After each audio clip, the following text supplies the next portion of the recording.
एक बार भगवान बुद्ध के पास एक आदमी आता है। आदमी के चेहरे पर उदासी साफ साफ नजर आ रही थी।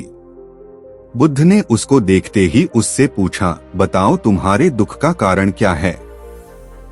आदमी बुद्ध के आगे हाथ जोड़ता है और कहता है, महात्मा जी, अपने जीवन से बिल्कुल निराश हो चुका हूँ।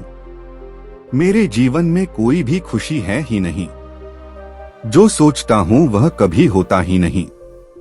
पढ़ाई कर रहा था तब सोचता था कि अच्छे से पढ़ाई करूंगा तो अच्छी नौकरी मिलेगी और ज्यादा पैसे कमाकर माँ बाप के लिए एक घोड़ा गाड़ी खरीद लूंगा। अपने पत्नी और बच्चों को प्रवास कराऊंगा। लेकिन अच्छे से पढ़ लिख कर भी नौकरी मिली तो सही, लेकिन इतने पैसे नहीं मिलते जिनसे यह सारी इच्छाएं पूरी कर सकूं। जैसे तैसे सिर्फ खाने पीने का इंतजाम हो पाता है। काम पर जाना और घर आना, बस यही मेरी जिंदगी बन चुकी है।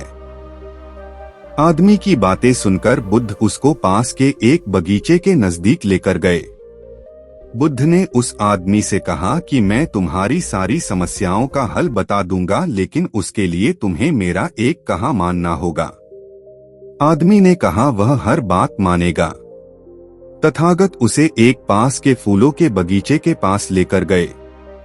बुद्ध ने आदमी से कहा कि तुम इस बगीचे में जाओ और तुम्हें जो सबसे सुंदर फूल नजर आए उसे मेरे लिए तोड़ कर ले आओ। बस एक बात ध्यान में रखना कि तुमको बिल्कुल सीधे चलते हुए फूलों को देखना है और जो फूल सुंदर लगे उसे चुनकर लाना है। एक बार जिस फूल के आगे तुम निकल गए उसे तुम पीछे मुड़कर नहीं तोड़ सकते। आदमी बुद्ध की बात ध्यान से समझने के बाद बगीचे में गया। आदमी को बगीचे में प्रवेश करते ही कई सारे सुंदर फूल दिखाई दिए, लेकिन आदमी ने उनमें से एक भी फूल नहीं तोड़ा, क्योंकि उसे विचार आया कि हो सकता है आगे इनसे भी ज्यादा सुंदर फूल मिले। अधिक सुंदर फूल की आशा में आदमी बगीचे के अंतिम छोर तक पहुंच गया। अब हालत यह थी कि बगीचे के अंतिम छोर पर कुछ फूल तो थे, लेकिन सारे सूखे हुए थे। आदमी को काफी पछतावा हुआ कि उसने पहले ही कोई सुंदर फूल क्यों नहीं तोड़ लिया।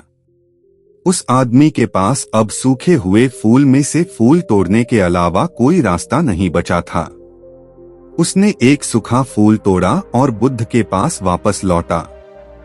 बुद्ध ने सूखे हुए फूल को देखकर उस आदमी से पूछा, बगीचे में इतने सारे सुंदर फूलों में फिर तुम यह सूखा हुआ फूल क्यों तोड़कर लाए। आदमी ने कहा, इस विचार से कि आगे और अधिक सुंदर फूल मिलेगा मैंने सभी सुंदर फूलों को पीछे छोड़ दिया, इसलिए मुझे अंत में यह सूखा हुआ फूल तोड़कर लाना पड़ा। महात्मा बुद्ध ने कहा कि यही समस्या तुम्हारी भी है। यह बगीचा तुम्हारा जीवन है और इसमें वह सभी तरह के फूल छोटी मोटी खुशियां हैं। तुमने ज्यादा बड़ी खुशी के आशा में इन सभी छोटी छोटी खुशियों को पीछे छोड़ दिया है। घोड़ा गाड़ी पाकर शायद तुम्हारे माता पिता इतने खुश ना हो जितना तुम उनके पास बैठकर उनसे बातें करोगे, उनकी सेवा करोगे तब होंगे। किसी बड़े पर्यटन स्थल पर जाकर तुम्हारे बीवी बच्चे खुश हो सकते हैं, लेकिन उससे भी ज्यादा खुश वो तब होंगे जब तुम उनके साथ समय बिताओगे, उनसे प्यारी बातें करोगे, उनके साथ खेलोगे, उनके साथ अपने मन की बातें साझा करोगे। महात्मा बुद्ध की बातें उस आदमी को समझ में आ गई और उसकी विचारधारा बदल गई। वह अपने उसी पुराने जीवन में खुश रहने लगा जिसमें वह पहले दुखी रहा करता था। दोस्तों, यही तो हम भी अपने जीवन में करते हैं। हमारे पास जो है उसका महत्व नहीं समझते और फिर कुछ और ज्यादा पाने की आस में जो है उसका भी आनंद या सुख लेना भूल जाते हैं। और जब समय बीत जाता है तो हमें लगता है कि हमारे जीवन में कभी सुख या खुशियां आई ही नहीं। वीडियो देखने के लिए आपका धन्यवाद। अगर आपको यह कहानी पसंद आई हो और आप इससे कुछ सीख पाए हो तो लाइक जरूर करें। हमें बताएं कि इस कहानी ने आपको क्या सिखाया या आपके जीवन में क्या बदलाव ला सकता है। कमेंट्स में अपनी राय जरूर दें। अगर आप ऐसी और प्रेरणादायक कहानियां देखना चाहते हैं तो हमारे चैनल को सब्सक्राइब करें और बेल आइकन दबाएं ताकि अगली कहानी का नोटिफिकेशन आपको मिल सके। अपने दोस्तों और परिवार के साथ इस कहानी को शेयर करना न भूलें ताकि वो भी जीवन में छोटी छोटी खुशियों का महत्व समझ सकें। अगली वीडियो में फिर मिलते हैं एक नई कहानी के साथ। तब तक खुश रहिए, सकारात्मक रहिए और जीवन को सरलता और शांति के साथ जीना सीखिए। धन्यवाद।